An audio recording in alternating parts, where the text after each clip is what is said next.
Hello and welcome everyone. Thank you for joining us today for our webinar titled What the Future of AI Looks Like with Arno Candel. My name is Shabar Pula and I'm on the marketing team here at H2O.ai. I'd like to start off by introducing our speakers. Arno Candel is our CTO at H2O.ai. Dan Darnell is the VP of Product Marketing at H2O.ai. Before I hand it over to Arno and Dan, I'd like to go over the following housekeeping items. Please feel free to send us your questions throughout the session via the questions tab in your console. We'll be happy to answer them towards the end of the webinar. This webinar is being recorded. A copy of the webinar recording and slide deck will be available after the presentation is over. Without further ado, I'd like to hand it over to Arno. Thanks, Shabar. Thanks, everyone. Here I'm sharing my screen. Can you see the slides? Perfect. I can see them. Today we're going to talk about H2O Driverless AI. This is one of our enterprise platforms for automatic machine learning. And the team has worked really hard in the last 3 years to get this to the absolute top-notch performing product for exactly that job, automatic machine learning. What does that mean? Well, you can take your data anywhere, on-prem, on the cloud, on any hardware, basically, Linux, Docker, PowerPC. You put the data in it, you say, predict this, and out comes a feature engineering model ensembling pipeline that's just state of the art, like Kaggle-winning accuracy, but also customizable, also able to handle time series, regular tabular data, images, text, any of that, and it handles it in a way that you don't have to worry too much about overfitting, underfitting, leakage, and all that. There's a lot of safeguards and guardrails built in.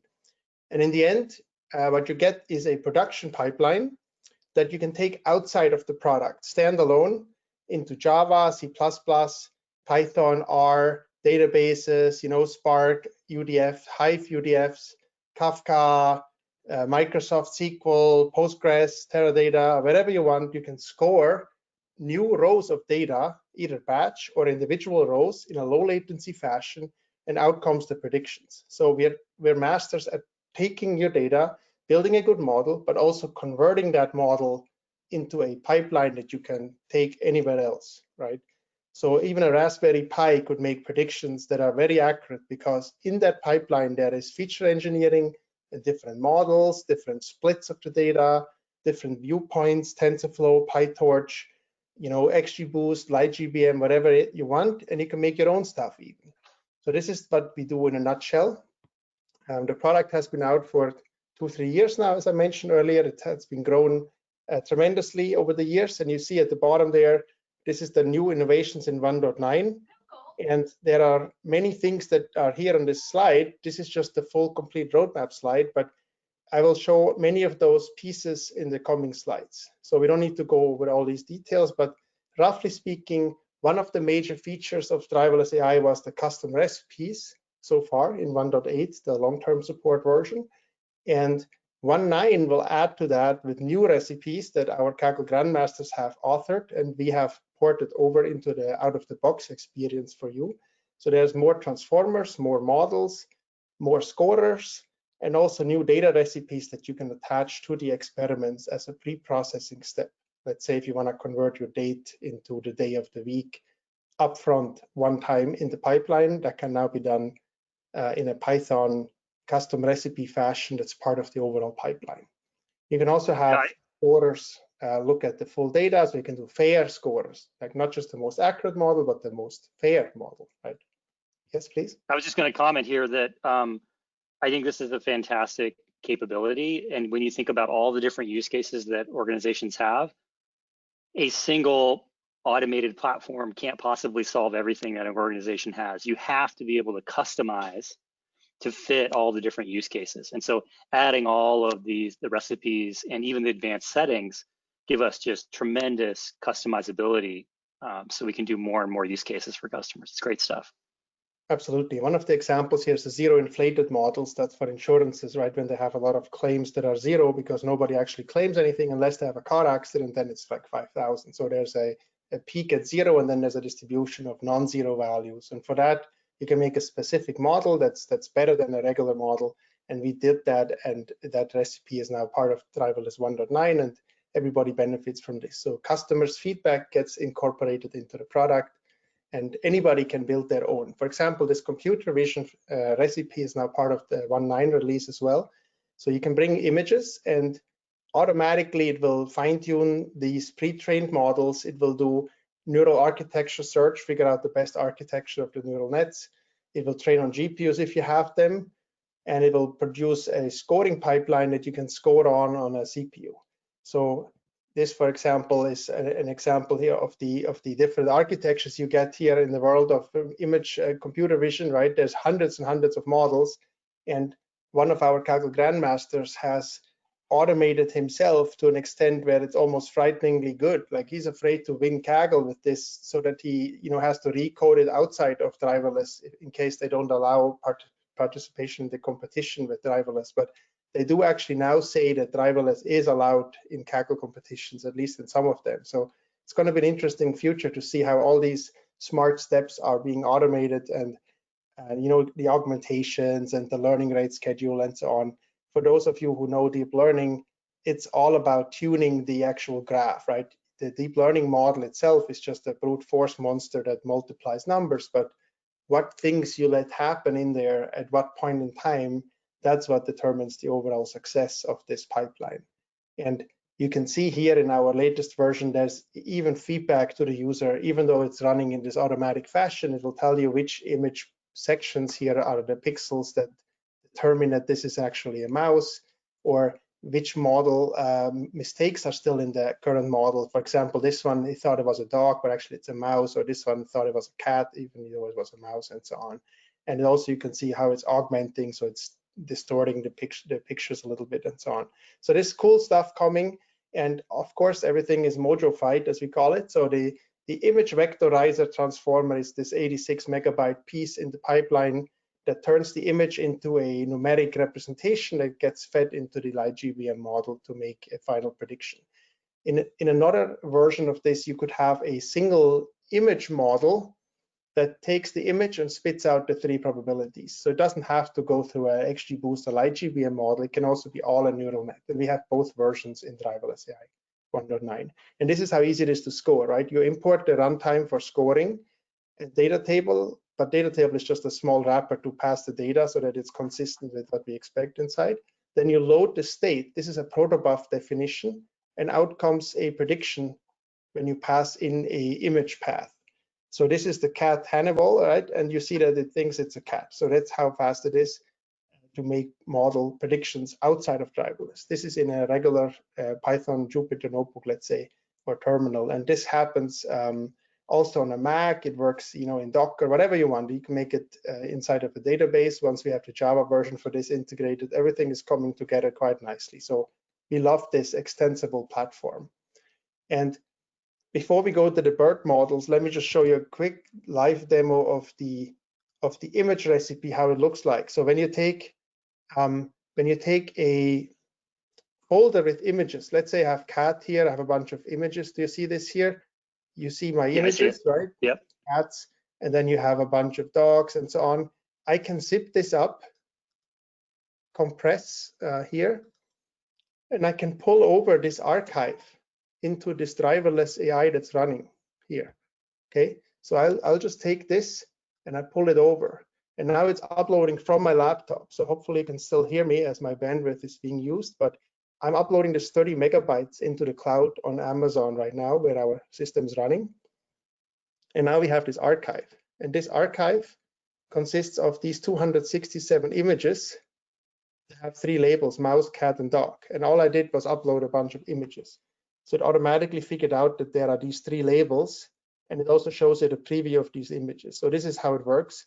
And then when you go to this thing and you say predict this data set, you can now say predict me the label, right? And automatically will detect that there's images, obviously, and it will say, okay, how about the image vectorizer transformer as one of many options? And then you can say go. Or you can say, no, I want to do a automatic image model all-in-one recipe, which is a preset we have, and then it will do only one model, but it's this grandmaster winning auto image model that is, super tuned. And that's all you have to do and say go, and then it will run. So this is the state of things right now for images. Now for BERT. So Arno, couple things. One, you can put images in with other data, right? You could have other types of data, and then maybe you have an image, a link to images in a file, or multiple images. So we can do this with many types of data all in one file. Yes, absolutely. So this image input is just one of many columns, right? You can actually have 5 images, like image 1, 2, 3, 4, 5 as a column each, and that each one is a path to a file. Or you can have images and text and numbers and strings all combined. Like an insurance use case, you want to know the damage of the car is, from 5 different angles, and you have a description of what happened, and you have numbers that say how old the car was and so on, and you put it all together, and then all of these images get vectorized individually to a subdimensional space of, let's say, 50 numbers or so, based on these different image architectures, ResNet or Exception and so on. These are all state-of-the-art models. And then the different numeric representations get blended together into a feature engineering pipeline that can do further processing on it, right? We can decide that some of this stuff is useless.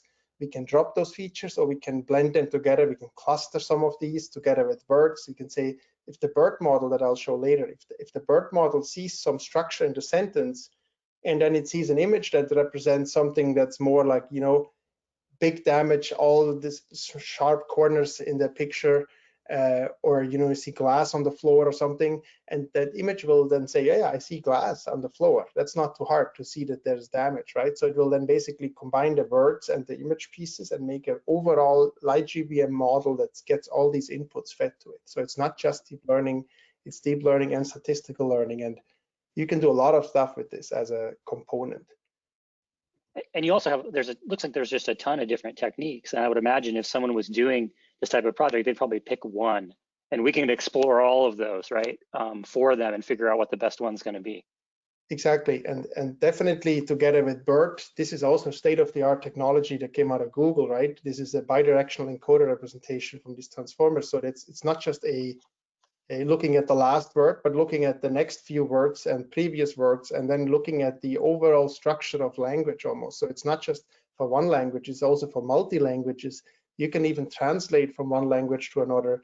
It will figure out Arno loves cats versus cats love Arno, who said what to whom, about when, what, and all that. It figures it out from massive pre-training by Google and others on the whole internet. Basically all of Wikipedia and so on is being used for training, and then we take this model, and all we have to do is change the last layer to make it a sentiment classification problem that says, low, medium, high, how much they like it, positive or negative or neutral or something, and that 3-class last layer has to be trained so that the weights of the neural net get fine-tuned, even though the rest of the neural network is already pre-tuned. So we only have to do a little bit of work to adjust for this actual specific problem, but the accuracy is so much better. Like, look here at these 3 cases. This is the test score. 60 log loss is the starting baseline of a single TF-IDF model. That's a model that just counts the words. How many times is the word hello in the sentence? And how many times is it in an overall corpus of documents? And then you see the relative importance of the word hello. Then this is a TensorFlow CNN-based transformer that is slightly better. And then this is the BERT model that's much better, right? So you can see the 60, 50, 40 progression of the log loss, and lower is better in this case. And the training time is not bad, right, compared to TensorFlow. So this is a GPU intensive model, but it's so much more accurate. And anything that has to do with text or speech or language, all of that is basically being killed by these BERT models. And we have all different types of BERT models, and more BERT models are work in progress. So you'll get the state-of-the-art transformers that the world knows right in this platform out of the box. So this is the BERT model, and you can see that obviously if you have text, it's always a little bit hard to know what's going on, right? Like which word was actually making the biggest impact to this prediction or overall model. There's no such answer. So you're going to have to deal with this a little bit. So the explainability part will also have to change to explain why we said this is a good review or a bad review, or a person is happy or not. And we're working on NLP explainability, where you can see the word cloud, the painting of the colors over the sentence, right? Like green for this word and red for this word and so on. So this is all coming together. But you can see here the different models can be compared easily in our projects because we support all of them. So you never need to guess how much better BERT is versus the regular statistical approaches.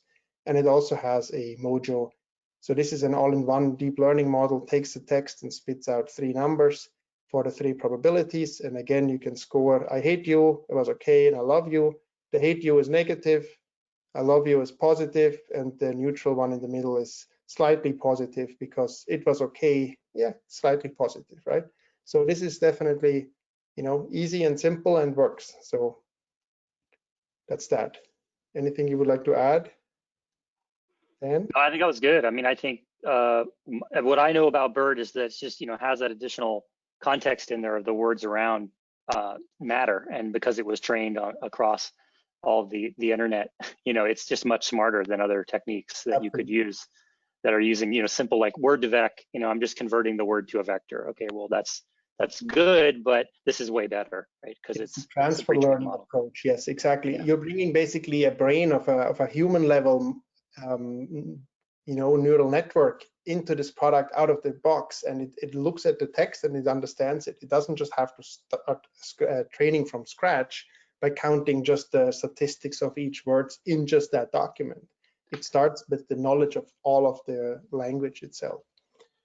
So the interpretability part is what I want to point out here real quick, is that in the past, you would have to wait for all of these calculations to be done before you would see the page. And now it shows up one at a time as soon as the calculations are done. So it's a little bit snappier experience. And you can also make your own custom interpretations in the next version that comes out. So there will be lots and lots of cool recipes, how to interpret models, how to look at the fairness, how to look at the partial dependence plots, how to look at the sensitivity, like what if, like if I was older, would I still get my credit denied or not, and so on. So this is a very interesting topic, and more work is coming on that front. In 1.9, what we have is now the original feature importances per feature, per observation. So for me, why did I get my application rejected? And not just based on the features that XGBoost or LightGBM saw, which we might have given it transformed features, but the original features, right? So my original 5 columns in the data set, how much did each of those values affect my prediction for just me? And I can compare that to the overall population. So this is a new feature that will help interpret the outcomes of models. I think that makes it a lot, you know, especially to business users who they might know the original data, but the transformed features don't make any sense to them, right? This kind of brings it back and tells them, like I could see this in an analytics report or a lot of things that business users might want to know of, oh, these were actually the important features in making a prediction, and they're in the same column labels that they know from their analytics report or from the original data source. Yes, and they add up to the sum. If you add up the sum here, you go to the logistic, value on the x-axis, and when you do a sigmoid function, that gives you the probability. And for regression models, it goes identically to the actual outcome. So the house price, for example, I can see for my house price, the number of bedrooms added 50,000 to the house price or something, right? Away from the baseline, which is the mean across all homes in all of America or something. So you can really see why something is going on here. Yeah. Another good feature we added was the leaderboard, right? So you have, in the past, you had to make an experiment with this accuracy setting and this XGBoost enabled, but no LightGBM or no TensorFlow or no PyTorch and so on. And now you can say, just go, create the whole leaderboard at once here on the left. And when we do that, you can still control some of the settings and the expert settings. You can say, I want, I want only these transformers, or I want only my custom model, H2O GBM, for example, or only cat boost, but it will still do some other variations based on what's the remaining freedom that we have given your constraints. So then it will make a leaderboard of, say, 10 models that are all different. Some is easy, some are complicated, some have lots of features, few features, you know, all that. And in the end, you get this leaderboard, and then you can score them all automatically on different data sets, and you can sort them by the scores and or by the time it took to train, or by the, you know, the megabytes of the outcome, the package that you would put in production and so on. So this is a cool feature to, you know, save you time, give you a kind of a quick baseline. Where do I stand with this data set? What's possible out of the box?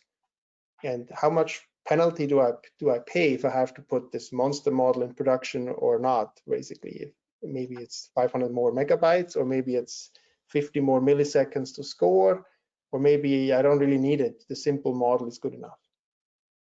I think that's the great part about it, is you could just let the system run, and then you get a bunch of different models, and you can kind of look at those and compare those and say, oh, well, you know, this one, it's not quite as accurate as that bigger model, but it's a lot leaner. It's going to run a lot faster, let's say in production, or it's more explainable.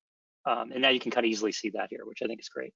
You also notice the queue here. So we added a queue so that you have not all of these run at once, right? So from now on, when you run experiments, they get queued up into this queue. So you run 2 at a time per worker node. There's also a multi-node system in place now, and we're going to add more and more towards that. But this version 1.9 already ships with support for multi-node. So you can have 5 worker nodes, each can do 2 jobs at a time. So you can run 10 experiments at once. The rest is queued up, and all the different people that log into the system, they can basically wait for each other's jobs to finish before they overload the system out of memory, right? Currently it would run out of memory, but not anymore. Now it's just 1 at a time or 2 at a time per worker node. And you just have to wait a little bit longer, but at least it will not crash because someone else submitted a job at midnight that used all the memory and killed your experiment or something. So now it's basically more able to coexist, and also to make sure that you don't overstress the system. This is all configurable and so on. So if you're interested in multi-node, talk to us, please. Another new feature we added is the prediction interval. So in the past, we would say H is 12, that's the prediction, and good luck to you. Like the overall MAE or RMSE metric, mean squared error or absolute error, was 5, right? Plus minus a few years off. But I don't know, for this person, is it also true, or what should I expect? And now we can give you this confidence band and say, well, the prediction is actually 12 plus minus, or actually, to be correct, it's plus 2 and minus 3. The upper and lower bounds don't have to be symmetric around the middle. So we can really give you specific error bands for these predictions that we're making versus just giving you a single number. And these are computed using the actual model on the actual training data, but on holdout data. So we are computing out of fold holdout estimates and look at their residual distribution. So it's actual errors on the actual data by the actual model. There's no theoretical, you know, assumptions that it's Gaussian or whatever. This is all based on some quantiles that we cut off from the actual distribution, and then the width of that distribution is used to give you these estimates. So this should help you quantify your uncertainty. Another good feature is this hierarchical feature engineering. So if you say in the first layer, I just want to convert text to numbers, and then I want driverless to run as if you had given us numbers only, and do other interactions on top, like clustering or, you know, binning and so on. This is now possible. It's not going directly into the model like a light GBM or XGBoost, but it actually goes into another stage of the feature engineering. And of course, this is advanced, but some people have asked for it and we implemented.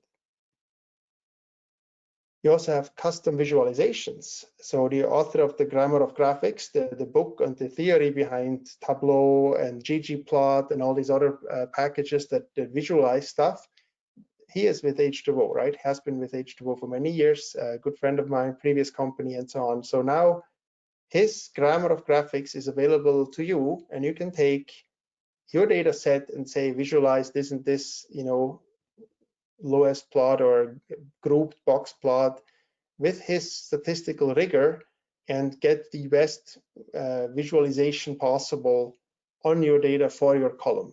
In case automatic visualization that's in the product missed something, or it didn't think it was important to show to you, but you still wanted to see it. So this is now a way to do this, not just from the Python client API, or our client API, but also from the GUI itself. It's a nice new feature. Then for time series, we added a lot of new improvements as well.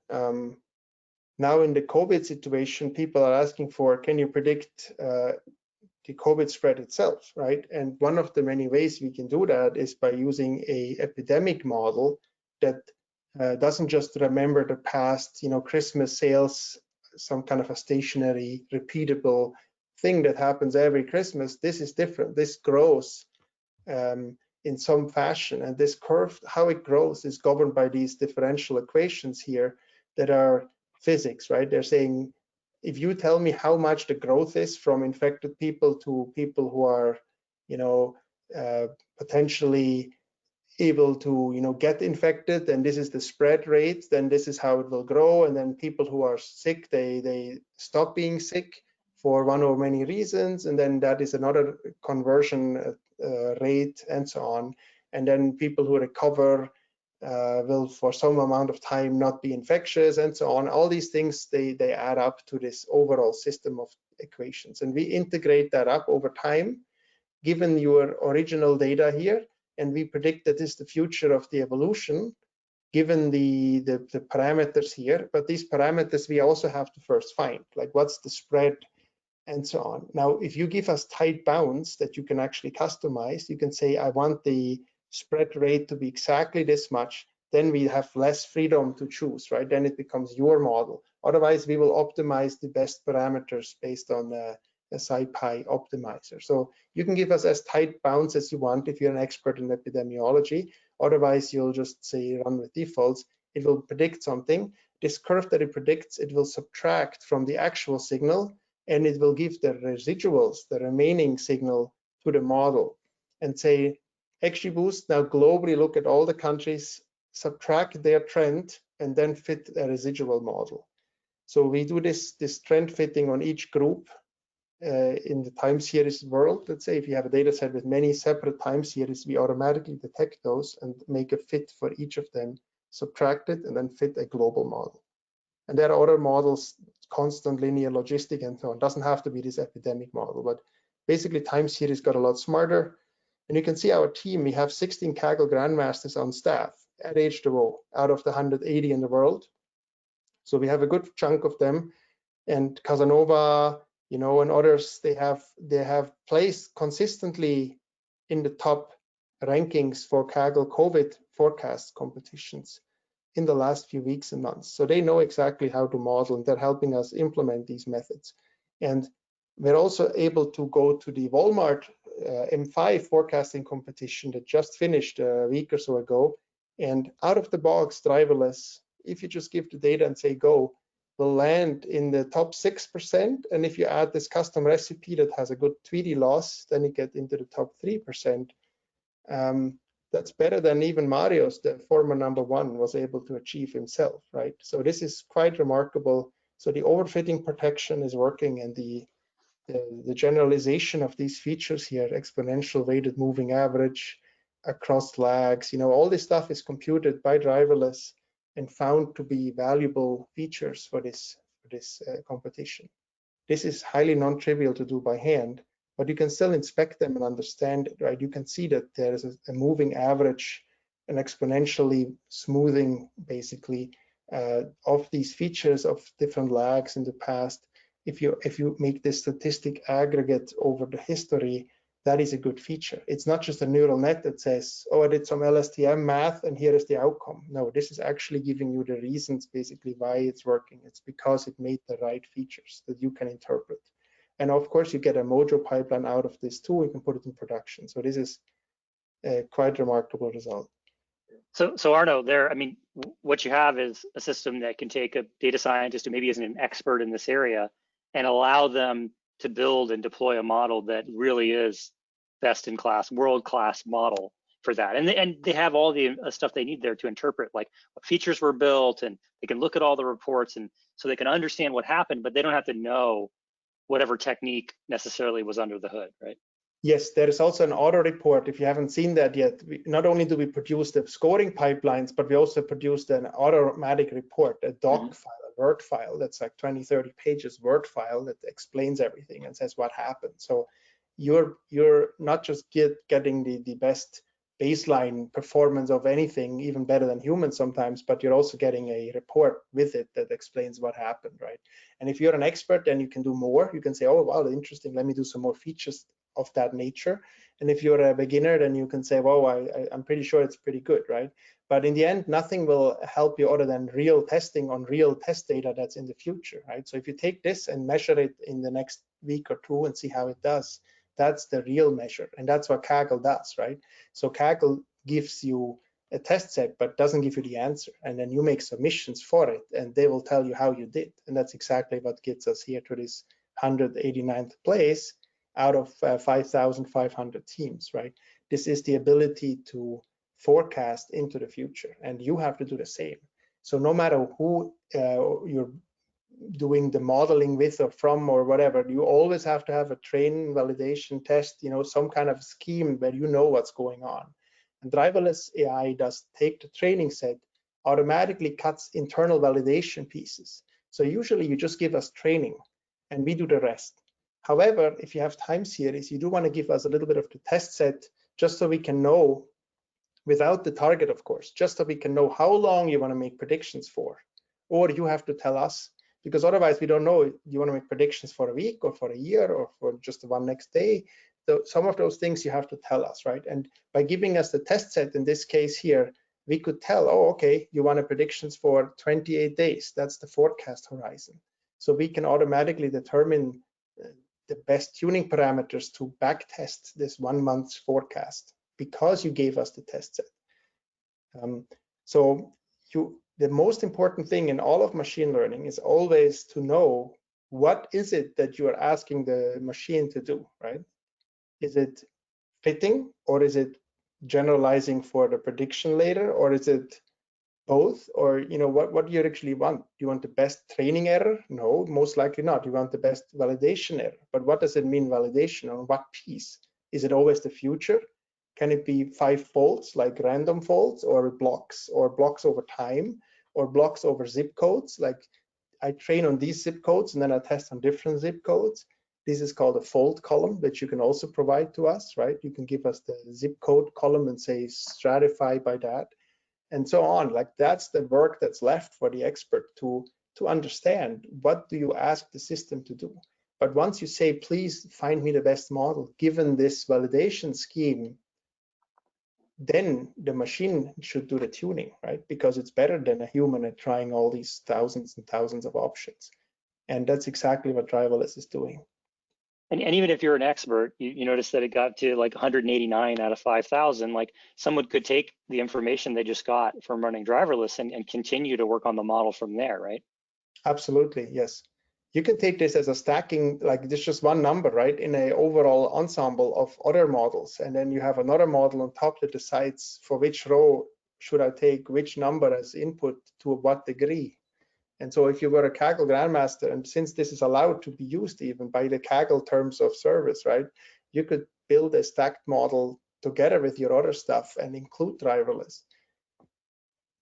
You could use driverless to kind of just do the initial exploration to tell you what techniques are likely to be good. It's going to do all the hyperparameter search and tuning. It's going to do all that stuff, out of the box that kind of could be kind of tedious, right? To be honest, and take a lot of time to do that for you. And then you could kind of go from there, right? To take your skills to the next level. Take the model to the next level. It trained 300 features, right? It created 300 different features, 22 different models for tuning, 27 models for feature evolution, and then it built one final model. And this is all on 25 million rows, right? So it's definitely trying different things, and it is finding good stuff. And it also tries not to overfit, right? That's the hardest part here, is to not just say, oh yeah, I fitted well. You have to not just fit well, you have to also not overfit. So you have to make sure that whatever you predict is then still good on some holdout. And how do you make holdouts for time series? Well, it has to be time-based. You have to do moving windows, back testing, and so on. And this whole thing, you shouldn't like overfit on the past, but then you don't know what the future looks like. So in this Kaggle competition, many people overfitted on training, and then they dropped many ranks. And you see these people that landed in the top positions, they jumped by 5,000 ranks. They thought they were horrible in training on the public leaderboard, but then suddenly they were amazing in the private leaderboard. So do you want a model that jumps around like that, or do you want a model that's actually quite stable? See, this one is stable. Driverless has roughly the same score on private and public, which means it's a robust model. It's not just luck that you end up there. And if you change the recipe a little bit, then you're still in the top 6% or 5%. It's always there, right? It's not just lucky one time. And this is all the default settings, right? Yeah, and a couple of things there. One, you could go from there by then using the recipe functionality to add your own custom code. You can pick from open source recipes that we have out there. I mean, there's just tons of things you can do to take the model from there if you're an expert data scientist to move it up to the next level of accuracy, whatever you want to do. There's just a lot of customizable capabilities in here, even for advanced data scientists. This was a custom loss function, for example. It wasn't just the RMSE, but the model was trained on RMSE. So someone could implement this custom loss function, right? And then train specifically to optimize this instead of just optimizing something else. So there's all these options for experts, absolutely. And then also what's coming is the enterprise feature request for the overall end-to-end model lifecycle, right? Many people don't just want to have this this platform to train stuff and then spit out a production pipeline, but they want to monitor the overall process, automating the retraining, the drift detection, the sharing with other people, having roles, who gets to see whose model, whose data, how can we scale this on Kubernetes, how can we deploy to 5 different things and watch them and champion challenger and who's winning right now, which model should be replaced, and so on. So all of this is done, developed, and is still being tested by early customers in preview. If you're interested in doing that, please reach out to us. There is a lot of work going on here in this collaboration multi-tenancy front. You can see a preview here. So when you build a project in driverless, the one, for example, that gets created automatically with this leaderboard functionality, right? That project will show up here in this workspace for model ops.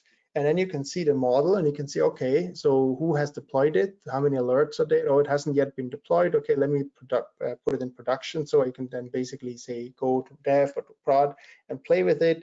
So this is how it will look like, right? This is the model ops GUI right now. And there's much more coming for that. Also dashboards, also integration with Q, our other next-gen product that's more visual and has dashboards and custom apps you can build. So there will be custom recipes for model drift detection, for example, where you can build your own or ours and mix and match and say, if this happens, I want to get a warning. If this happens, I want the model to automatically be yanked and replaced by the baseline model, the previous one. Or if this happens, I want to get text message for these 3 people, and so on. So all of that is coming here, and we have grandmasters working on the drift detection logic, and so on, and super amazing team of software engineers building all these scalable cloud Kubernetes enabled, scalable pieces. So this is really cool, and there's a lot more, right? There's a lot more we've done also with COVID, a lot more with other projects going on. There's open source H2O3, there's sparkling water. We're integrating those pieces tighter. So for big data, people often want to see the final pipeline in Spark, for example, and not in our proprietary small MOJO package, but they want to see, how would I redo the whole thing in Spark if I had to do it? Can you just produce me open source code, for example? And we're thinking about all these aspects so that we can combine our leading expertise in this AI and building smart models with all these complicated pieces, but also giving you the insights that you can redo it yourself if you're somebody who cannot accept a closed source runtime, for example. You want to have all yourself, but you still want us to tell you what to do, right? So we're thinking about those things, feature stores, lots and lots of people asking about that.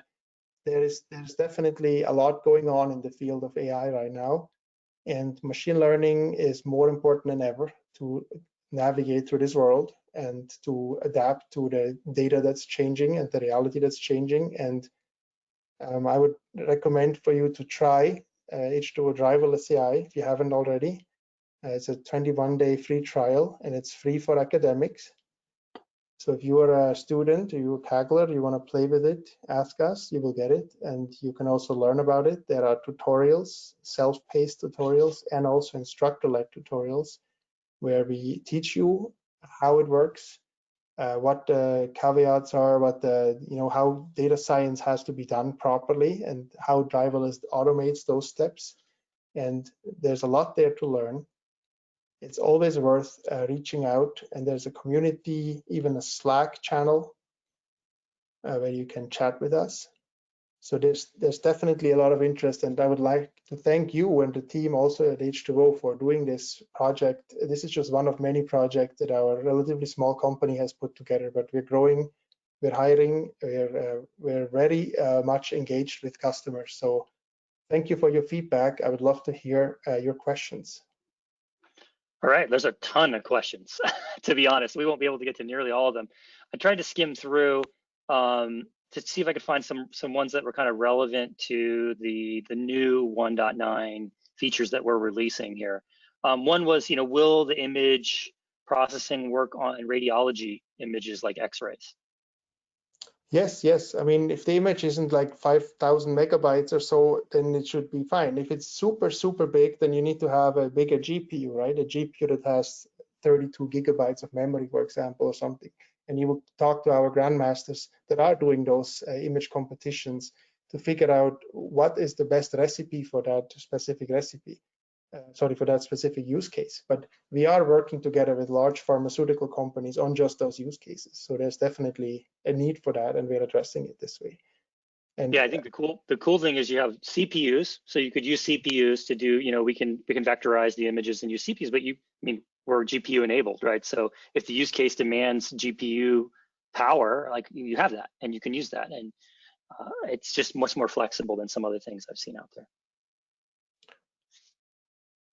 All right, let's see if we can find some other questions here. When will people be able to try this? They want a trial. Like, when will they be able to get their hands on it?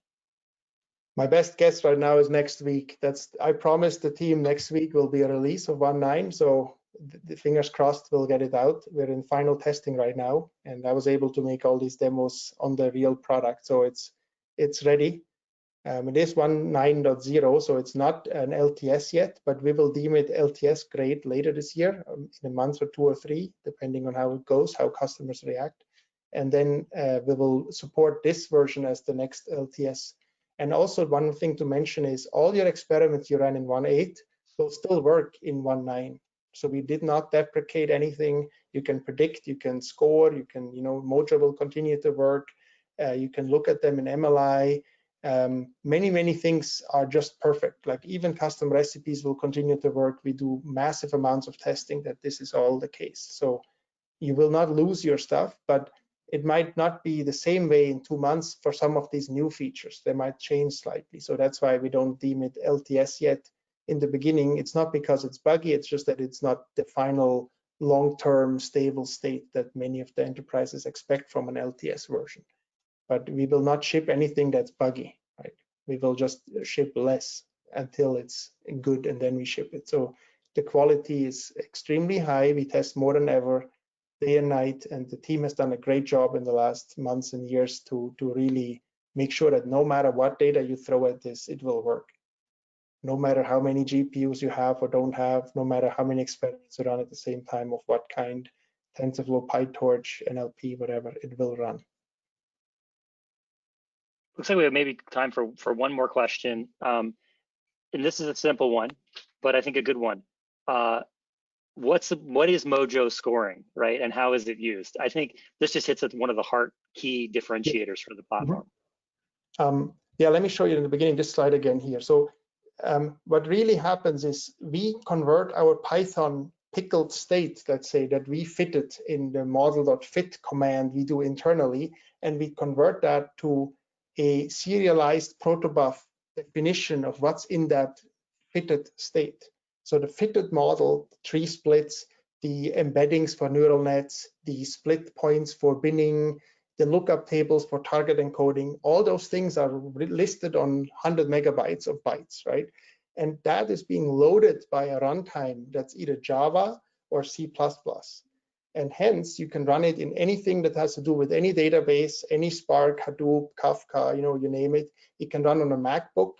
It can run wherever, because all it has to do is load this protobuf that came out of Google to serialize anything.